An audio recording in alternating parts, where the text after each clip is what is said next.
Daniel was tired of the city. Every day felt the same. Noise, traffic, people rushing, lights flashing even after midnight. He had worked for years in an office surrounded by glass walls and fake smiles. After his father passed away and his engagement ended, something inside him broke.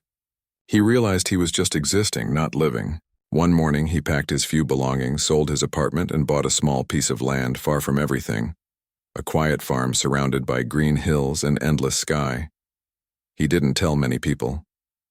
Most thought he was making a mistake, leaving a stable job and comfortable life behind. But Daniel didn't care anymore about what people thought. He wanted peace. He wanted to breathe again. The farm was supposed to be empty. An old house, a few barns, and open fields that needed care. That's all he expected. The long drive from the city took hours.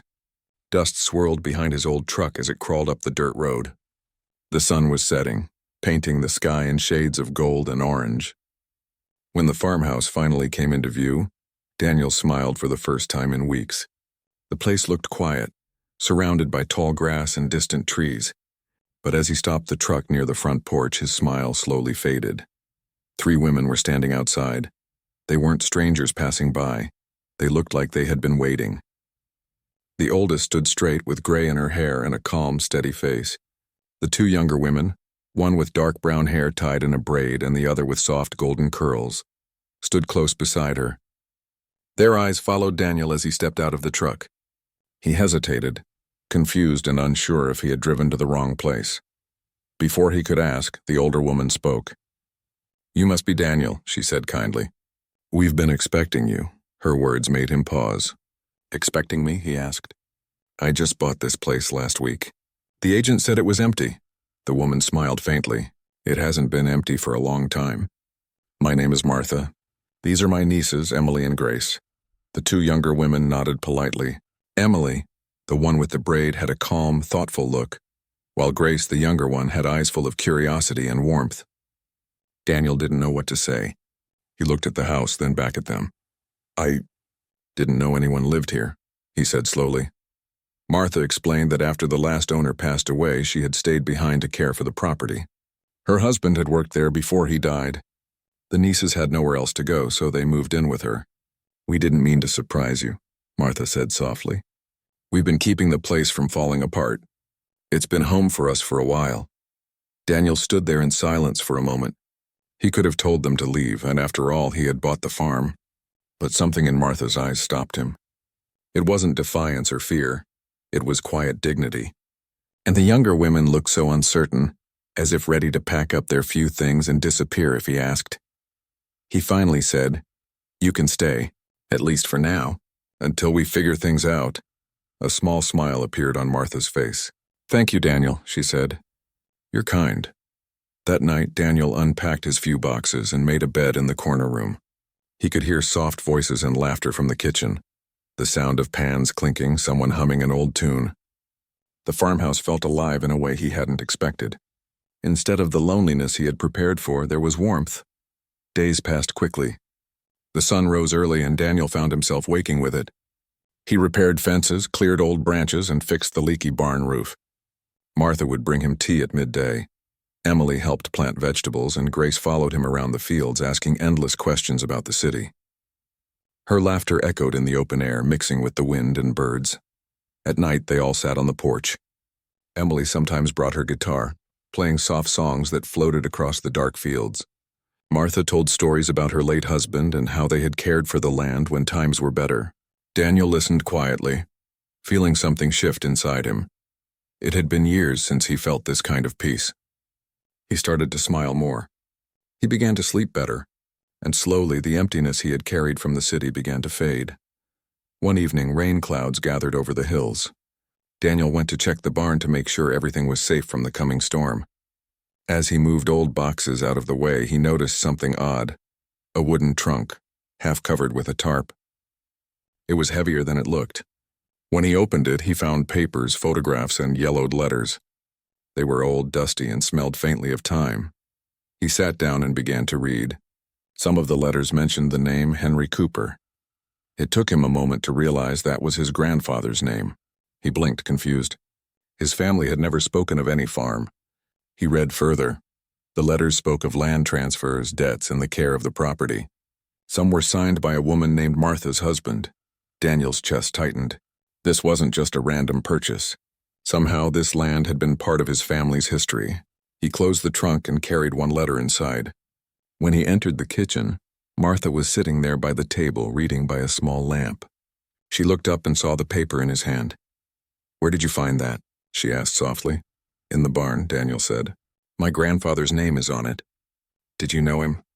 Martha's eyes grew distant. She folded her hands on the table, silent for a long time. Finally, she said, "Yes, long ago. He was a good man. He helped my husband when we had nothing." Daniel sat down. "Why didn't you tell me this?" "Because you didn't know," Martha said. "And I wasn't sure if you would want to." Her voice trembled slightly. Daniel didn't press further. There was something deep and painful in her tone, a memory buried too long.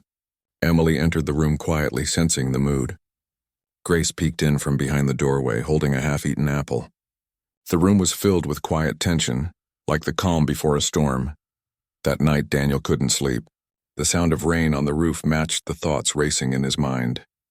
He thought about his grandfather, about this land, about the 3 women who had somehow become part of his life. Maybe it wasn't an accident he had ended up here. Maybe something had led him back, not just to a farm, but to a story unfinished. The next morning, when the rain cleared, the sky looked clean and new. Daniel walked out onto the porch. The air smelled of wet soil and grass. Emily was feeding the chickens. Grace was hanging clothes to dry, and Martha was watering the plants near the steps. They looked peaceful, as if they belonged to the land. For the first time, Daniel realized he didn't feel like a stranger there anymore.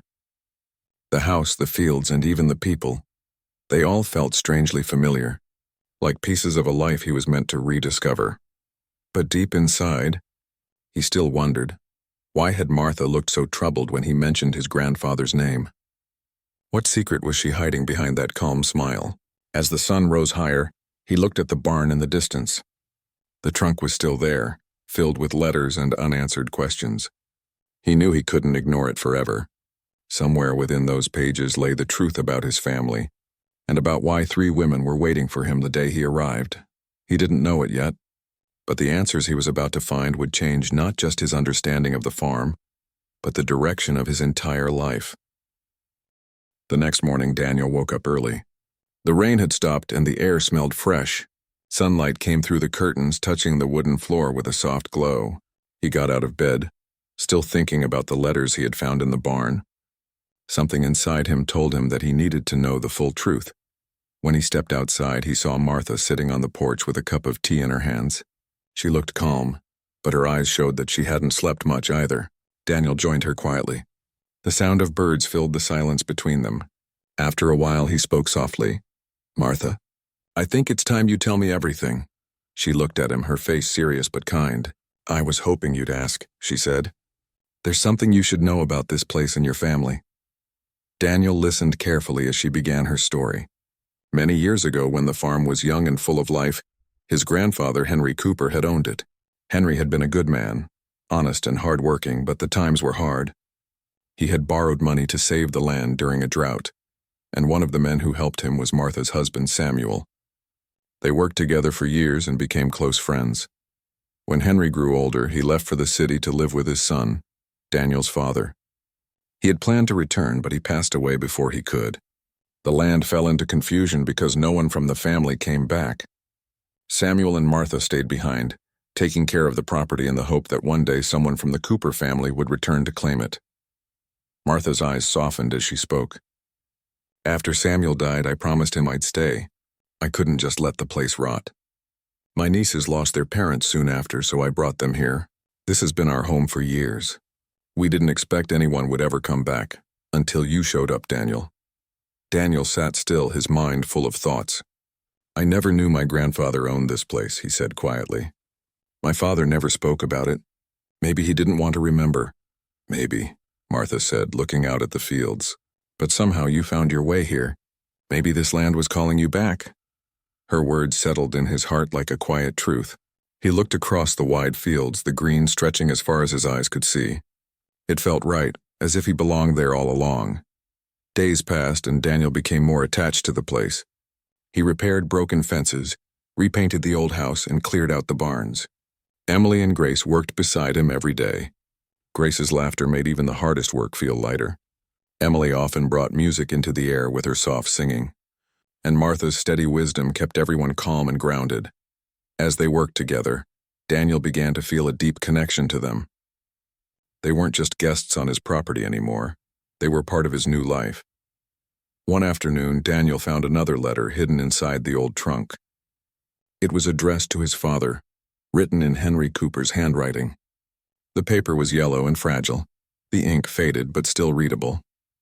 Daniel took it inside and read it aloud to Martha and the girls. In the letter, Henry wrote about his regrets, how leaving the farm had been the hardest decision of his life, and how he hoped one day his family would return to rebuild it with the people who had kept it alive. He wrote about Martha and Samuel, thanking them for their loyalty and kindness. He even mentioned the dream of seeing both families share the land as one. When Daniel finished reading, silence filled the room. Emily wiped a tear from her eye and Martha smiled faintly. "He always had a kind heart," she whispered. Daniel folded the letter carefully and said, "Then that's what we'll do. We'll bring this place back, together." From that day on, the farm began to change. The garden flourished, the barn stood strong again, and new life returned to the fields.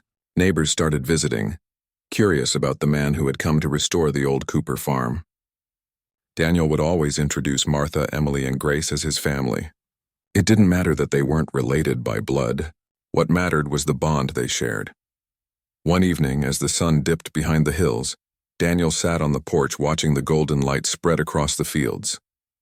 Martha sat beside him, knitting quietly. Emily's soft music drifted from inside the house, and Grace was chasing the chickens near the barn, laughing as they ran in circles. Martha looked at Daniel and said, "You've brought this place back to life, you know." Daniel smiled. "I couldn't have done it alone." "You were never alone," she said gently. "You just needed to come home to see it." He looked at her, realizing how much she had become like a mother to him. He thought of all the nights she had stayed up worrying, all the meals she had cooked, all the quiet strength she carried. He understood then that sometimes family isn't who you're born with. It's who stands beside you when you start over. As summer came, the farm began to thrive again. The crops grew tall, the animals were healthy, and laughter often filled the air. Daniel opened a small roadside stand where they sold fresh vegetables, homemade bread, and eggs. People from nearby towns started to stop by, drawn not just by the food but by the feeling of warmth and welcome that surrounded the place. One morning, an old man visited the stand. He introduced himself as Mr. Harris, a friend of Henry Cooper from long ago. When he saw Daniel, he smiled in surprise. "You look just like your grandfather," he said. He'd be proud to see this land alive again. Daniel thanked him, and as the man drove away, he stood quietly for a long time, thinking of how things had come full circle. That night, as everyone sat together under the stars, Grace asked softly, "Do you ever miss the city, Daniel?" He looked up at the sky, the same sky his grandfather once watched, and shook his head. "Not anymore," he said. "The city was noise. This is peace," Emily smiled. "You found what you were looking for." Daniel nodded slowly. "And maybe what I didn't even know I needed." Martha reached over and patted his hand. "You found your family too."